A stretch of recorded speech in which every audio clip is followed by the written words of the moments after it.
Welcome back to our channel couple by nature. कैसे हैं आज सब? आज है सैटरडे, सुबह के बजे हैं 9 और मैं हूँ पूरा तैयार, ऊपर से नीचे तक पूरा तैयार हूँ क्योंकि आज बड़ा इंपॉर्टेंट डे है। मैं जा रहा हूँ अपनी ड्राइविंग टेस्ट के लिए। रिटन टेस्ट होता है यहाँ पे, तो उसके लिए मैंने जाना है मिसिसागा, क्योंकि ब्रैम्पटन में एक्चुअली जो ड्राइव टेस्ट सेंटर है वहाँ पे वेट टाइम आ रहा था 2 घंटे। मिसिसागा थोड़ा सा दूर है यहाँ पे, पर वहाँ पे 40-45 मिनट्स की वेटिंग आ रही है, तो बेटर मैं वहीं जाके करवा लूँ। और ये सेंटर है जो सैटरडे भी ओपन होता है। कुछ सेंटर सैटरडे ओपन होते हैं, कुछ नहीं होते। ये सैटरडे ओपन था, तो छुट्टी का फ़ायदा उठाते हैं और हम चलते हैं Mississauga for our drive test. देखते हैं कैसा जाता है, होपफुली क्लियर हो जाए पहले अटैम्प्ट में, नहीं तो बार बार फीस भरनी पड़ती है। तो लेट्स सी, बाकी एक्सपीरियंस आपसे शेयर करेंगे।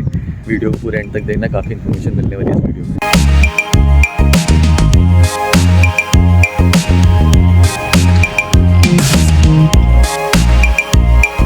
तो गाइस अभी मैं टेस्ट दे के बाहर आया हूँ, 2:30 बज गए हैं, सुबह 9:30 का आया हूँ। खाया पिया कुछ नहीं है और इतनी लंबी लाइन थी यार। मुझे लगा था सैटरडे है, छुट्टी वाला दिन है, मैं जल्दी पहुँचता हूँ तो काम जल्दी हो जाएगा, बट जल्दी नहीं, काफ़ी डिले हो गया। But good part is this कि रिटन टेस्ट पहली बार में क्लियर हो गया।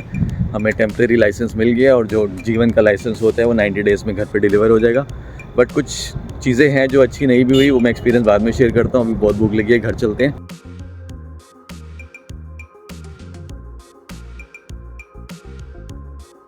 तो इतनी देर लाइन में खड़े रहने के बाद, अपना टेस्ट देने के बाद मैं घर आया, खाया पिया, थोड़ा रेस्ट किया। अब मैं आपको बता देता हूँ कि एक्चुअल में ये लाइसेंस का यहाँ पे प्रोसेस है क्या। तो कनाडा में लाइसेंस मिलता है, जी लाइसेंस उसको कहते हैं। उसको पाने के लिए कुछ स्टेप्स होते हैं। तो आज पहला स्टेप था, डेट इज़ G1। इसके बाद होगा G2, उसके बाद होगा G। तो G1 स्टेप में क्या होता है, आपको रिटन टेस्ट एक आता है, कंप्यूटर बेस्ड एक टेस्ट होता है, जिसमें आपको बेसिक यहाँ की जो रोड साइंस होते हैं उसके बारे में क्वेश्चन पूछे जाते हैं। देन आपको ड्राइविंग लॉस के बारे में पता होना चाहिए, ड्राइविंग सेंस के बारे में पता होना चाहिए, मतलब जनरल अवेयरनेस दिमाग में आपकी ड्राइविंग के लिए होनी चाहिए। तो 2 टाइप के क्वेश्चन आए थे, एक थे जनरल अवेयरनेस क्वेश्चन और एक रोड साइंस के क्वेश्चन। 2 पार्ट्स थे रिटन टेस्ट में, 20 क्वेश्चंस के, और पासिंग उसमें था 16, यानी 80% आपको दोनों सेक्शन में पासिंग लानी है। लकीली मेरा पहले अटेम्प्ट में पास हो गया। मैंने कुछ तैयारी भी करी हुई थी, इसका ऑनलाइन मटेरियल आपको आइडिया लग जाता है रोड साइंस यहाँ कैसे आप चीज़ें ग्रैस्प कर लेते हैं, क्योंकि इंडिया और यहाँ के रूल्स में काफ़ी डिफरेंस है। तो बेटर है स्टडी करके जाओ और तैयारी करके जाओ। अगर आपका टेस्ट क्लियर नहीं होता, आप री अटैम्प्ट दोगे, बट उसकी फिर दोबारा फीस आपको पे करनी होगी।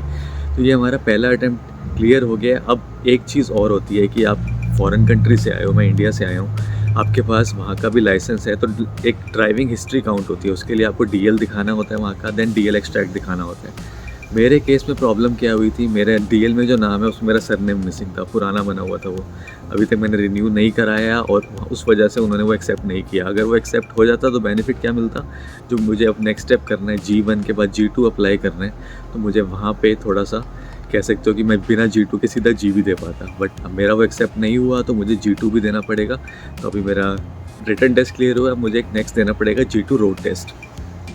उसके लिए अब तैयारी करनी पड़ेगी, मुझे ड्राइविंग हिस्ट्री दिखानी पड़ेगी यहाँ की। और इन शॉर्ट मैं अभी 8 मंथ्स या 1 साल तक मैं वो अप्लाई भी नहीं कर सकता, तो थोड़ा सा डिले हो जाएगा अपना फाइनल ड्राइविंग लाइसेंस बनने के लिए।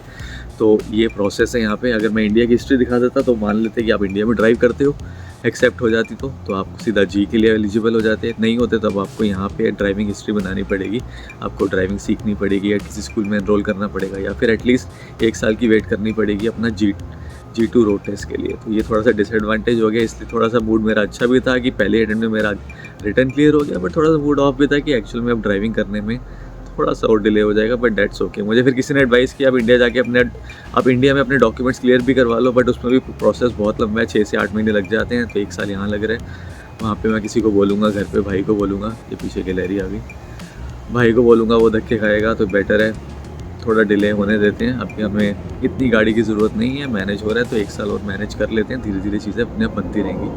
बट इस प्रोसेस के बारे में अगर किसी को कोई इन्फॉर्मेशन चाहिए तो बता देना। और मैं आपको ड्राइव टेस्ट की कॉस्ट भी बता देता हूँ। टोटल इंक्लूसिव ऑल कॉस्ट थी $159, जिसमें आपके रिटन टेस्ट इंक्लूड होता है। जो मैं आगे G2 का रोड टेस्ट दूंगा उसकी फ़ीस एडवांस में उन्होंने ले ली है, और जो मेरा फाइनल लाइसेंस बन के आएगा 5 साल की वैलिडिटी वाला, उसकी फ़ीस भी उन्होंने ले ली है। अभी G1 जो मेरा क्लियर हुआ, उन्होंने मुझे एक टेम्प्रेरी लाइसेंस दे दी है, that is a print out. But actually एक कार्ड बेस्ड लाइसेंस भी आएगा, वो घर पे आएगा 3 महीने के अंदर। उसका मैं प्रूफ दिखा सकता हूँ कि अगर मैं किसी ड्राइविंग स्कूल में एनरोल कर रहा हूँ, या फिर अगर मैं कोई गाड़ी भी लेना चाहता हूँ, दिखा सकता हूँ I have a valid licence, and वो मेरा एड्रेस प्रूफ भी रहेगा। तो एक छोटी सी एडवाइस, अगर आप ब्रैम्पटन साइड पे या मिसिसागा साइड में अपना ड्राइव टेस्ट के सेंटर पे जा रहे हो, तो कुछ चीज़ों का ज़रूर ख्याल रखना है। बहुत भीड़ मिलेगी, खाने का कुछ साथ ले जाओ, पानी की बॉटल साथ ले जाओ। वेटिंग इतनी होती है, लाइन बाहर तक आ जाती है, आपको बाहर खड़ा रहना पड़ जाएगा, तो उस हिसाब से अपनी क्लोथिंग वगैरह भी पहन के जाओ, ठंड लगेगी। अंदर जब उसके बाद जाओगे उसके बाद भी वेटिंग है, तो 2 घंटे मैंने बाहर वेट किया और 2 घंटे लगभग मुझे अंदर भी लग गए। टोटल 4 साढ़े 4 घंटे का पूरा प्रोसेस हुआ। तो बहुत लंबा टाइम है, बहुत लंबी वेटिंग है। अभी मैं सैटरडे पे गया था, कुछ सेंटर सैटरडे को खुले होते हैं। वीकडे में अगर कोई गया तो मुझे सजेस्ट करके बताना कि उनका एक्सपीरियंस कैसा है, बट ऐसे मुझे जो ओवरऑल लगा है, ब्रैम्पटन मिसिसागा साइड पे काफ़ी रश है ड्राइविंग टेस्ट को लेके।